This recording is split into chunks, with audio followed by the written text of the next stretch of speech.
今仔日是24节气的秋分，台湾各地也是真热，也毋过嘛进入到秋天咯。气象局讲，明仔载透早有一波微弱的东北风会到位，这是今年第一波的东北风。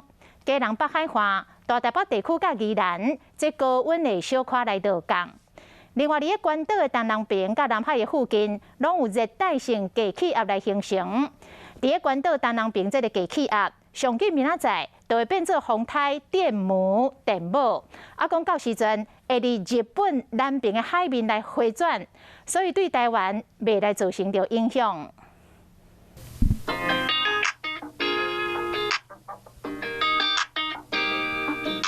真正是有够热，虽然讲今仔日节气已经进入秋分啊，也就是秋天过一半去啊，也毋过热天同款无想要分。北台湾早起9点就出现3度的温度，过秋分日时变较短，暗时愈来愈长。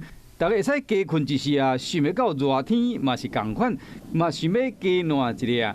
气象局对花莲县的种谷发布加码式的电号，有连续出现6度的机会。台北、新北、跟桃园、跟花莲呢，都是容易有局部36度以上的极端高温发生的几率。其中在桃园，由于过去2天已经有36度的极端高温出现，所以是发布连续36度的这种橙色灯号。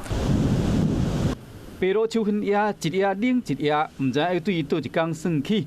气象局表示讲，拜五到礼拜有微微的东北风吹过北台湾，包括台北、基隆、北海岸，日时高温会为34度，小可降到32度。